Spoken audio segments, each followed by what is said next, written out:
Hello दोस्तों, कैसे हैं आप सब। दोस्तों, आज की इस वीडियो में हम बिहार डीएलएड एंट्रेंस एग्जाम के लिए इंग्लिश ग्रामर के मोस्ट इंपॉर्टेंट टॉपिक एडजेक्टिव करने वाले हैं। और देखिए, बिहार डीएलएड एंट्रेंस एग्जाम का जो सिलेबस है दोस्तों, उसमें जितने भी टॉपिक दे रखे हैं उन सभी टॉपिक को दोस्तों मैं आपको 10 जनवरी तक कंप्लीट करा दूंगा। ठीक है ना। उसके बाद दोस्तों हम प्रीवियस ईयर के इंग्लिश के डेली 20 क्वेश्चंस का प्रैक्टिस सेट सॉल्व करेंगे। तो देखिए, हो सकता है गैस अभी जो है ना आपको इंग्लिश के क्वेश्चंस देखकर समझ में नहीं आ रहा होगा, लेकिन इस बात को लिख लीजिए दोस्तों, आप 10 जनवरी तक जो मैं आपको इंग्लिश के टॉपिक करवा रहा हूं, इसे आप करेंगे ना, उसके बाद सारे क्वेश्चंस आप देखते ही आंसर बता सकते हो।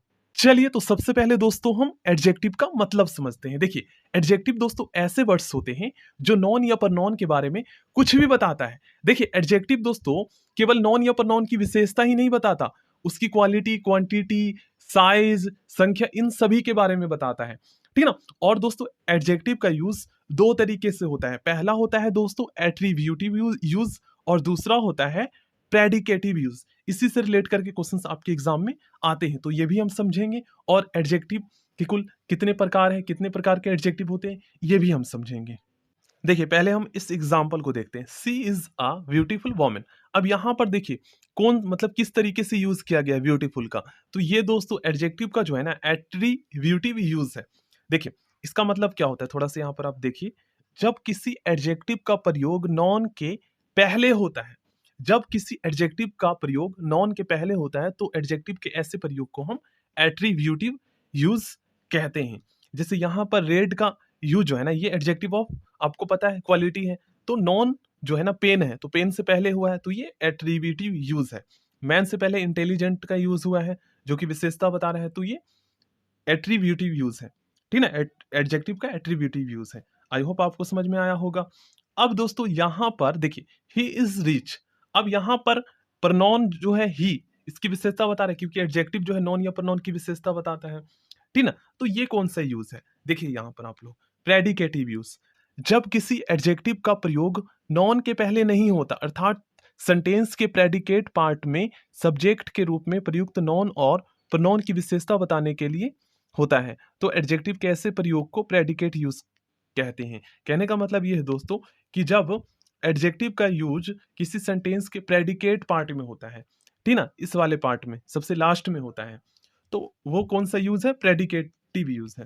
ठीक ना। अब यहां पर जो इंडस्ट्रियस, ये किसकी विशेषता बता रहा है, सी की विशेषता बता रहा है, तो ये प्रेडिकेट यूज है एडजेक्टिव का। यहां पर इंटेलिजेंट, ठीक ना, ये भी प्रेडिकेटिव यूज है। आई होप आपको समझ में आया होगा। अब देखिए यहां पर थोड़ा सा आप लोग ध्यान से समझिएगा। देखिए, यहां पर ऑनेस्ट एंड ऑनेस्ट, यहां पर एडजेक्टिव का एट्रीब्यूटिव यूज है, नॉन से पहले हुआ है, और यहां पर प्रेडिकेट पार्ट में हुआ है। आई होप आपको समझ में आया होगा। देखिए, चलिए अब हम एडजेक्टिव के प्रकार समझते हैं। देखिए, पहला होता है दोस्तों एडजेक्टिव ऑफ क्वालिटी। ठीक है ना। ये ऐसे एडजेक्टिव होते हैं जो नॉन या प्रोनाउन का जो है ना रंग, रूप, आकार, प्रकार, गुण, दोष, स्थिति आदि का बोध कराता है। ऐसे वर्ड्स को हम एडजेक्टिव ऑफ क्वालिटी के अंतर्गत रखते हैं। अब देखिए, यहां पर सी इज अ ब्यूटीफुल गर्ल। अब यहां पर ब्यूटीफुल क्या, उसके जो है गुण बता रहा है, ठीक ना, उसकी क्वालिटी के बारे में बता रहा है।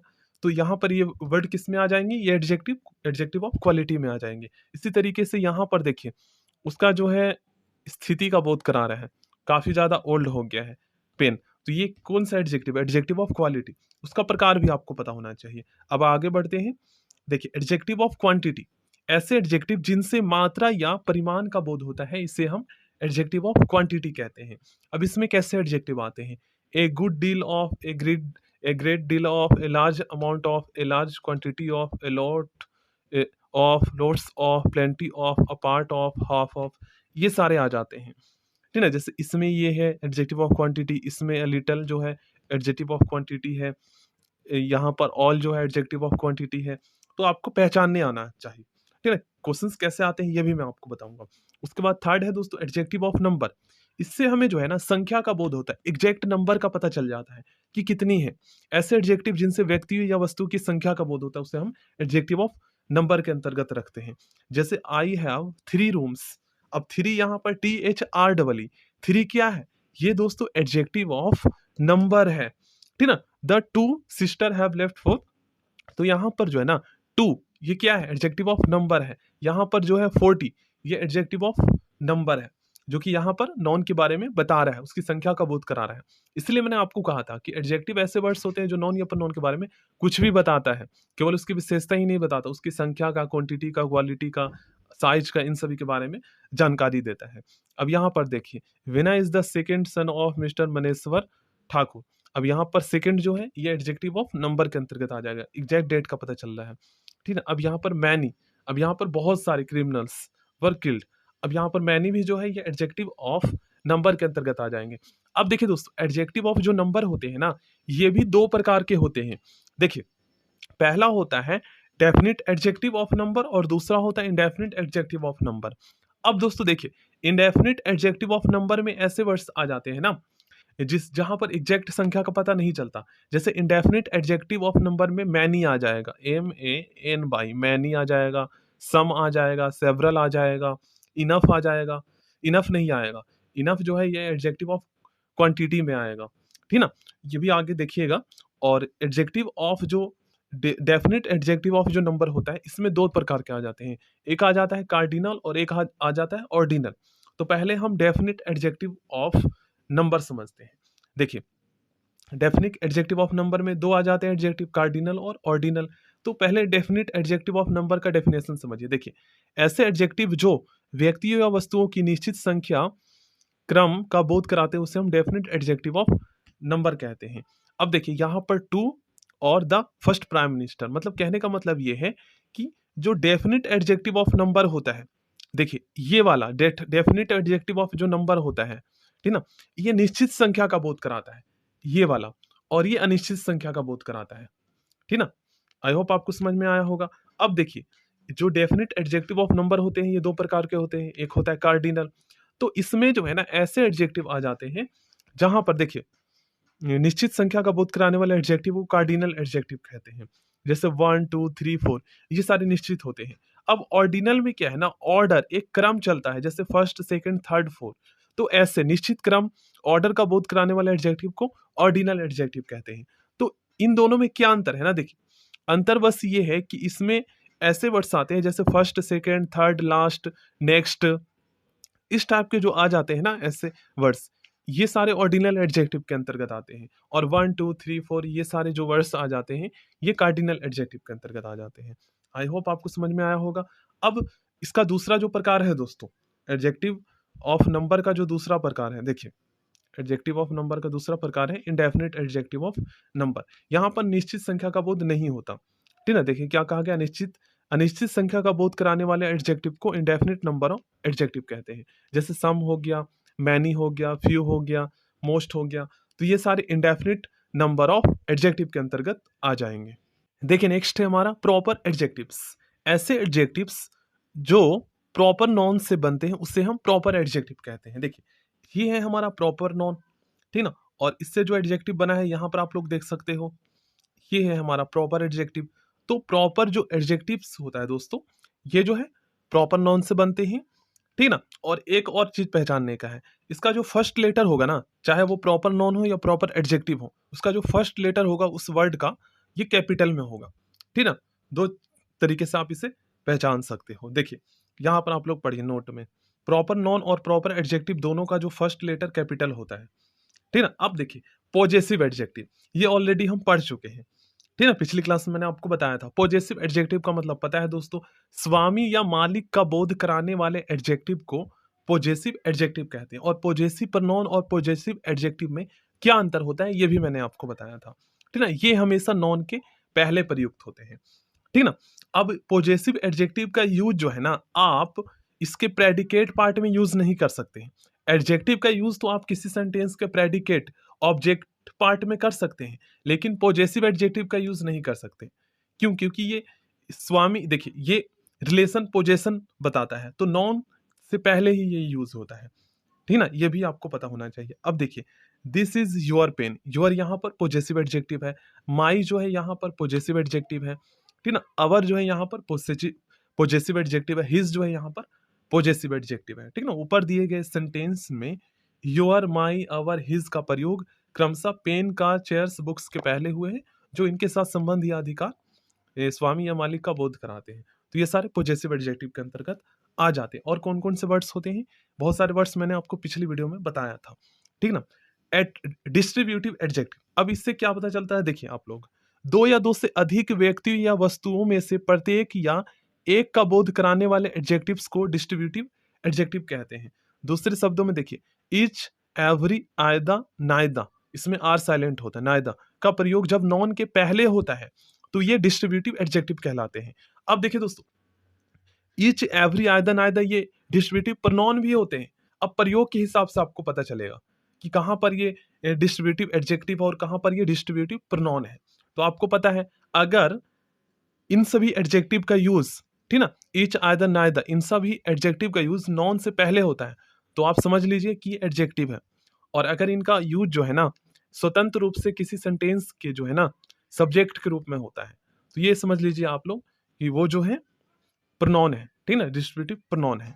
देखिए यहाँ पर एग्जाम्पल, इच, आयदा, ये वाला आप पढ़िए यहाँ से, इच, आयदा, नायदा का प्रयोग नॉन के पहले नहीं होता, ठीक ना, नॉन के पहले नहीं होता तो ये डिस्ट्रीब्यूटिव प्रोनाउन कहलाते हैं। देख लीजिए आगे ना वही बात, अगर नॉन के पहले नहीं होता तो फिर आप डिस्ट्रीब्यूटिव इसे प्रोनाउन कह सकते हैं, स्वतंत्र रूप से होता है एज अ सब्जेक्ट के रूप में। अब यहाँ पर देखिए, each girl has a book, अब यहाँ पर ईच का यूज नॉन से पहले हुआ है, ये क्या है? डिस्ट्रीब्यूटिव एडजेक्टिव है, ठीक ना। एवरी मैन, ये भी डिस्ट्रीब्यूटिव एडजेक्टिव है। I the book is yours, अब यहाँ पर भी एडजेक्टिव है, नाइदा भी जो है यहाँ पर एज अ डिस्ट्रीब्यूटिव एडजेक्टिव के रूप में यूज किया गया है। आगे बढ़ते हैं, देखिए ऊपर दिए गए सेंटेंस में इच, एवरी, आयदा, नायदा का प्रयोग क्रमशः girl, man, book, boy non से पहले हुआ है जो प्रत्येक या एक का बोध कराते हैं, ठीक है ना। चलिए आगे बढ़ते हैं। डेमोस्ट्रेटिव एडजेक्टिव, व्यक्तियों या वस्तुओं को इंगित, पॉइंट आउट या संकेतित करने वाले एडजेक्टिव्स को डेमोस्ट्रेटिव एडजेक्टिव्स कहते हैं। अब देखिए डेमोस्ट्रेटिव जो एडजेक्टिव्स होते हैं ना दोस्तों, ये दो प्रकार के होते हैं। एक होता है डेफिनिट डेमोस्ट्रेटिव एडजेक्टिव और एक होता है इंडेफिनिट डेमोस्ट्रेटिव एडजेक्टिव। तो इंडेफिनिट से तो हमें पता नहीं चल पाता कितनी है, जब नॉन या प्रोनाउन के बारे में बताता है तो हमें पता नहीं चल पाता कितने हैं। इसमें ऐसे वर्ड्स आ जाते हैं, some, any, a certain, certain, other, another, any other. और डेफिनिट डेमोस्ट्रेटिव जो एडजेक्टिव होता है इसमें ऐसे वर्ड्स आते हैं, this, that, this, those, such, the same. अब दोस्तों दिस जो है ना, ये आपने पढ़े होंगे, ये डेमोस्ट्रेटिव प्रोनाउन भी होता है, लेकिन यूज से ही हमें पता चलता है कि कौन प्रोनाउन है और कौन एडजेक्टिव है। जैसे देखिए क्या कहा गया यहाँ पर, आप पढ़िए, निश्चित संकेतवाचक विशेषण, ठीक ना, डेफिनेट डेमोस्ट्रेटिव एडजेक्टिव पहले हम समझते हैं। निश्चित व्यक्ति या वस्तुओं को पॉइंट आउट या संकेतित करने वाले एडजेक्टिव को डेफिनेट डेमोस्ट्रेटिव एडजेक्टिव कहते हैं। जहां पर दोस्तों दिस, डैट, दिस, दोज, इनका यूज नॉन से पहले हो रहा है, ठीक है, तो आप समझ लीजिए कि वो क्या है? डेमोस्ट्रेटिव एडजेक्टिव है, ठीक है। और जहां पर दिस का यूज एज अ सब्जेक्ट के रूप में हुआ है, जैसे this is my pen, this is my pen, या दिस इज कार, ठीक ना, कार, तो यहाँ पर दिस का यूज जो है ना, ये प्रोनाउन के रूप में हुआ है, डेमोस्ट्रेटिव प्रोनाउन के रूप में हुआ है, ठीक ना। वहीं पर अगर लिखा होता दिस कार इज माइन, या दिस कार इज माइन होता तो फिर वहां पर क्या हो जाता, या दिस कार इज रेड, तो वहां पर कार से पहले यूज हुआ है, तो फिर वहां पर आप समझ लीजिए कि वो डेमोस्ट्रेटिव एडजेक्टिव है। जैसे ये वाला एग्जांपल देखिए, दिस बुक इज रेड, अब यहाँ पर दिस डेमोस्ट्रेटिव एडजेक्टिव है। अब दिस इज रेड बुक होता तो क्या होता, दिस इज रेड बुक, तो यहाँ पर दिस जो है ना एज अ प्रोनाउन के रूप में, डेमोस्ट्रेटिव प्रोनाउन के रूप में यूज हुआ है। तो अंतर पता होना चाहिए, क्वेश्चंस इसी से बनते हैं, आपका ग्रामर चेक किया जाता है वहां पर। अब देखिए यहाँ पर एज अ प्लूरल यूज किया गया है क्योंकि बहुत सारी बुक्स है, तो दिस बुक्स आर रेड, अब यहाँ पर दिस भी है, डेमोस्ट्रेटिव एडजेक्टिव है, ये सारा, ठीक ना। आई होप आपको समझ में आया होगा, ये भी आप पढ़िए। ऊपर दिए गए सेंटेंसेस में दिस, डैट, दिस, दोज का प्रयोग क्रमशः book, pen, books, pen, boy, girls, girl, boys, girls noun के पहले हुआ है जो निश्चित वस्तु या व्यक्तियों को संकेतित करते हैं, ठीक है ना। अब देखिए इंडेफिनिट डेमोस्ट्रेटिव एडजेक्टिव, दूसरा प्रकार, क्या कहा गया यहाँ पर, अनिश्चित व्यक्ति या वस्तुओं को इंगित या पॉइंट आउट करने वाले एडजेक्टिव्स को इंडेफिनिट डेमोस्ट्रेटिव एडजेक्टिव कहते हैं। इनका प्रयोग खास अर्थ में होता है। देखिए यहाँ पर some mister Jha is looking for you, क्या है हिंदी में अर्थ, कोई या अज्ञात मिस्टर झा तुम्हें खोज रहे हैं। अब यहाँ पर कंफर्म नहीं है कौन है, तो यहाँ पर कोई के अर्थ में हुआ है, कुछ के अर्थ में नहीं हुआ है। कुछ के अर्थ में वहां पर होता है, जहां पर जब कुछ के अर्थ में होता है ना, तो वहां पर हमें संख्या का पता चलता है, निश्चित संख्या का पता नहीं चलता है, लेकिन हमें संख्या का पता चलता है। तो वो किस में आता है, एडजेक्टिव ऑफ नंबर में आता है, ठीक है ना, न्यूमरल एडजेक्टिव में आता है। अब यहाँ पर ये डेमोस्ट्रेटिव पॉइंट आउट करने के लिए हुआ है कि कोई कोई कंफर्म नहीं है कि कौन है, अज्ञात के रूप में, इसलिए तो इंडेफिनिट डेमोस्ट्रेटिव एडजेक्टिव कहते हैं। अब you met a certain woman yesterday evening, आप कल शाम एक अज्ञात औरत से मिले। अब यहाँ पर कोई अज्ञात किसी से मिले, किसी कोई अज्ञात, ये तीनों अर्थ आ सकता है। तो यहाँ पर इंडेफिनिट डेमोस्ट्रेटिव एडजेक्टिव के रूप में असर्टेन यूज किया गया है। तो इस तरीके से आपको समझना है। जहां पर अगर मान लीजिए सम का अर्थ अगर जहां पर संख्या से आ रहा है तो उसे आपको बताना है एडजेक्टिव ऑफ नंबर, वो एडजेक्टिव ऑफ नंबर में आएगा। अगर कोई का अर्थ आ रहा है, सम का यूज अगर किसी नॉन या प्रोनाउन से पहले हुआ है तो आप समझ लीजिए वो किस में आएगा, इंडेफिनिट डेमोस्ट्रेटिव प्रोनाउन में। ठीक ना। उसके बाद आता है इंटेरोगेटिव एडजेक्टिव्स। देखिए अब इंटेरोगेटिव एडजेक्टिव्स और इंटेरोगेटिव प्रोनाउन में क्या अंतर है, ये भी आपको पता होना चाहिए। देखिए प्रश्न पूछने के लिए प्रयुक्त किए जाने वाले एडजेक्टिव को इंटेरोगेटिव एडजेक्टिव कहते हैं, और प्रश्न पूछने के लिए तो इंटेरोगेटिव प्रोनाउन का भी यूज करते हैं। तो अंतर सिर्फ ये है कि इंटेरोगेटिव जो प्रोनाउन होता है जैसे विच, हुज, व्हाट, ये सारे इंटेरोगेटिव प्रोनाउन के अंतर्गत भी आते हैं। तो अगर इसका यूज स्वतंत्र रूप से बिना किसी नॉन के हो और इसके तुरंत बाद अगर कोई हेल्पिंग वर्ब या मेन वर्ब आए तो समझ लीजिए कि वो इंटेरोगेटिव प्रोनाउन है। लेकिन इसके तुरंत बाद अगर कोई नॉन आ रहा है तो समझ लीजिए कि वो इंटरोगेटिव एडजेक्टिव है। जैसे देख लीजिए example, which pen is yours. अब यहाँ पर विच जो है पेन से पहले आया है, जो कि पेन एक नॉन है, नॉन के बारे में कुछ बता रहा है। Whose notebook is this, what book do you want to read. अब यहाँ पर आप समझ लीजिए ऊपर दिए गए सेंटेंस में विच, हुज, व्हाट का प्रयोग क्रमशः pen, note, notebook, book, noun से पहले प्रश्न पूछने के लिए हुआ है, इसलिए ये इंटेरोगेटिव एडजेक्टिव है। अब देखिए नॉन के पहले प्रयुक्त ना हो तो ये इंटेरोगेटिव प्रोनाउन कहलाते हैं। देख लीजिए दोनों चीज लिखा हुआ है। अब एम्फसाइजिंग एडजेक्टिव का क्या मतलब है, देखिए ऑन तथा वेरी का प्रयोग जब नॉन के पहले नॉन पर जोर डालने या एम्फसाइज करने के लिए होता है तो ये एम्फसाइजिंग एडजेक्टिव कहलाते हैं। जैसे ही, देखिए he saw his beloved on the road with his own eyes। अब इसका अर्थ क्या आ रहा है, इसका अर्थ ये आ रहा है दोस्तों, देखिए उसने तो देखा दोस्तों, ठीक ना, he saw his beloved on the road with his own eye, उसने तो देखा, देखेगा तो अपने आंखों से ही। अब दोस्तों वो अपनी आंखों से देखा, ये जो है ना जोर डालने के लिए ऑन का यूज हो रहा है, तो यहाँ पर एज जो है एम्फसाइजिंग एडजेक्टिव के रूप में यूज हुआ है। जहां पर आप देखेंगे कि कार्य तो हो रहा है लेकिन कार्य पर जोर डालने के लिए कुछ और अदर्स एक्स्ट्रा वर्ड यूज कर लिया गया हो, जैसे यहाँ पर किया गया है, तो समझ लीजिए कि वो एम्फसाइजिंग एडजेक्टिव होगा। ठीक है, क्योंकि हमें पहचानने आना चाहिए। इस तरीके से यहाँ पर आप देख सकते हो वेरी, वेरी जो है यहाँ पर देखिए वेरी जो है एक एडवर्ब भी होता है और एक एडजेक्टिव भी होता है। तो ये तो आपको पता है दोस्तों, एडवर्ब क्या है, एडवर्ब जो है वो एडजेक्टिव की विशेषता बताता है, तो वो एडजेक्टिव से पहले यूज होगा। अब यहाँ पर वेरी जो है ये दोस्तों नॉन, आइज जो है ये नॉन है, तो नॉन से पहले यहाँ पर वेरी का यूज हुआ है, तो ये एज एडजेक्टिव के रूप में यूज हुआ है, तो वेरी एडजेक्टिव भी होता है। ये भी आपको पता होना चाहिए क्योंकि यहाँ पर देखिए ये नॉन के बारे में बता रहा है। आई होप आपको समझ में आया होगा। देखिए एक्सक्लामेटरी एडजेक्टिव क्या होते हैं, वर्ड का प्रयोग जब आश्चर्य के भाव का बोध कराने के लिए होता है तो वह एक्सक्लामेटरी एडजेक्टिव कहलाता है। जैसे what an ugly women, what a big building it is. देखिए इसको पहचानने का बस एक तरीका ये है दोस्तों कि आप ये देखिएगा ना, व्हाट का यूज नॉन से पहले होगा, पहला पहचानने का तरीका। और दूसरा ये है कि जब एक्सक्लामेशन मार्क्स लगा होगा ना, एक्सक्लामेशन मार्क लगा होगा, ये निशान लगा होगा, तो समझ जाइएगा। देखिए व्हाट तो दोस्तों ये तो आपको पता है कि ये जो है ना इंटेरोगेटिव एडजेक्टिव भी होता है, व्हाट इंटेरोगेटिव एडजेक्टिव भी होता है। लेकिन इंटेरोगेटिव एडजेक्टिव को पहचानने का तरीका क्या है, आपको यहाँ पर क्वेश्चन मार्क देखने को मिलेगा, लेकिन एक्सक्लामेटरी एडजेक्टिव में क्या है, आपको एक्सक्लामेशन मार्क देखने को मिलेगा। ठीक ना, तो ये पहचानने का तरीका। तो यहाँ पर व्हाट का यूज एज एक्सक्लामेटरी एडजेक्टिव के रूप में हुआ है।